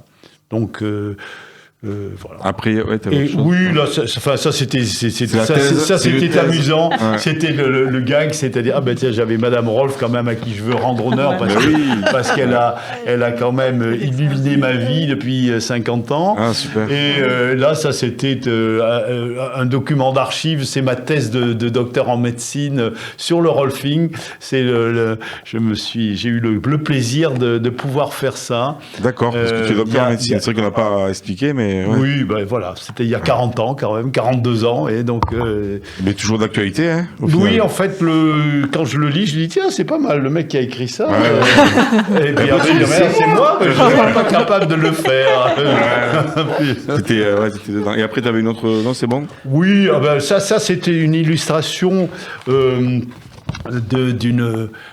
beaucoup de gens connaissent, la statuaire égyptienne, qui est pratiquement la seule à représenter le corps tel qu'il devrait être, alors que si on regarde toutes les autres statuaires des autres civilisations, il n'y a pas cette rigueur, cette qualité de symétrie. On voit là le petit soutien, enfin c'est parfait, c'est magnifique, et tout ça dans la pierre, c'est fantastique. Et on voit comment ces gens, eux, avaient une conscience corporelle. Et là, on voit qu'il y a une posture royale. Dans le temps, il n'y a pas très longtemps, quand on avait des rois, il y avait des professeurs de maintien. Oui. Et parce que on savait que le roi ou le chef, c'est essentiel qu'il ait une allure, parce que c'est comme ça que les gens le reconnaissent. Le peuple, lui, est sur la terre, mais les chefs, les dominants, se tiennent droit. Voilà. Donc ça se retrouve, et effectivement, pour trouver sa place, pour être à sa place dans le monde, la posture. L'organisation verticale, à partir de là, on est là où il faut et quand il faut. Super, c'est ce que nous ferons à la rentrée chez toi. On en parlera dans une prochaine émission, Isabelle, où nous irons faire travailler la posture à Pêche-Beaunieu. Merci Michel. Un site, on le mettra aussi sur... oui, rolfing31.com. Vous avez à peu près toutes les infos. Et vous avez les témoignages, vous avez les photos. Voilà. Et je suis à votre disposition à peu près. Je suis très flexible. Merci en tout cas à tous les quatre. C'était une émission qui est partie d'une discussion avec Isabelle. C'est vrai qu'on avait fait une émission à Axe Sud et puis on s'est dit ce serait bien de faire une émission sur le mouvement. Voilà, et d'inviter des professionnels. En tout cas, on est ravis de vous avoir reçus dans Humanitaire, tous les quatre. Merci. Donc, vous avez toutes les coordonnées. J'espère que ça vous a donné aussi envie comme moi, de regarder, de me dire, j'ai envie de tester, j'ai envie de remettre la structure en place. Ça, je trouve que c'est motivant, en tout cas, vos partages. Et un dernier mot de la fin, si vous voulez, et puis on clôture. Isabelle. Remettre du mouvement et se remettre en mouvement. N'importe quel âge, n'importe quelle heure. Là, maintenant, on s'y remet. Exactement. Le mouvement, c'est la vie. C'était le thème de l'émission et c'est vraiment chouette. Et puis, on sent bien qu'on n'a pas épuisé le sujet et qu'on aurait pu aller encore. Puis il y aurait pu y avoir 15 autres personnes invitées ici, tout aussi passionnantes, qui auraient pu parler de leur pratique, parce qu'il en existe plein, et à chacun de trouver la sienne, celle qui lui parle le plus. J'ai beaucoup aimé aussi dans ce que vous avez dit tous les deux, ce thème de l'autonomie en fait, et de notre responsabilité qu'on a nous-mêmes, chacun d'entre nous, de prendre soin de nous, parce qu'on est quand même les mieux placés. L'offre, elle est pléthorique aujourd'hui. On n'a plus vraiment d'excuses de ne pas s'en occuper, mais notre meilleur médecin, c'est nous-mêmes. Voilà. Merci Isabelle. Sylvie ? Moi, j'ai envie de dire que d'avoir mal, c'est pas une fatalité, et qu'on peut être bien dans son corps avec des choses très simples. Super, oui, qu'on peut être acteur de ça. Voilà. Tiens, on le dit en même temps. C'est pareil, c'est vraiment être acteur de soi, de son propre corps. Il y a plein de méthodes, on a vu ça aujourd'hui, et tout est super, quoi. Et de trouver ce qui nous va le mieux, en fait, ce qui nous convient. Mais c'est pas une fatalité d'avoir mal au cervical, d'avoir mal au dos, etc. C'est pas... Voilà. Merci Sylvie. Apprenons-nous à nous connaître. Ouais, c'est ça. Continuons. Moi je dirais, c'est revenir à l'essentiel Et dans cette vie qui bouge beaucoup, et puis il y a un mal-être qui règne, un manque d'amour aussi. Et c'est ça, revenir à soi, s'aimer soi et aller chercher qu'est-ce qui va me faire du bien, voilà, pour pouvoir continuer dans cette vie qui nous déstabilise. Et c'est important qu'on soit là, bien. Et du coup, il faut aimer ses pieds, puisque c'est ce oui, tout à fait. On fait des bisous à nos pieds. Commençons par ça, exactement. C'est vraiment une souplesse. Que fait le bébé? Que fait le bébé? Il fait des bisous à ses pieds. Il fait des bisous à ses pieds. Non, mais on commence par ça, tiens. Michel Oui, tout ça, je pense, ce sont des actes révolutionnaires. C'est-à-dire que, en fait, on s'inscrit tous dans une rébellion face à un système qui divise, qui nous aliène du corps et nous rend impuissants. Et donc là, toutes ces approches seront là pour nous redonner notre puissance, notre créativité, notre mobilité, notre individualité. Voilà, donc c'est pour ça qu'il y a une grande cohérence entre ces approches qui se pratiquent ou seules ou accompagnées, mais selon le niveau évidemment où chacun peut se trouver et avoir un besoin plus ou moins important d'aide. Eh bien, merci Michel, et merci à tous les quatre, on était ravis de vous recevoir. Si vous voulez commenter, partager, n'hésitez pas, en fait on lira tout ça. On vous dit à tout de suite pour continuer l'émission avec le chamanisme, la carafe à mettre le verre à température et plein d'autres choses. À tout de suite, merci. Merci.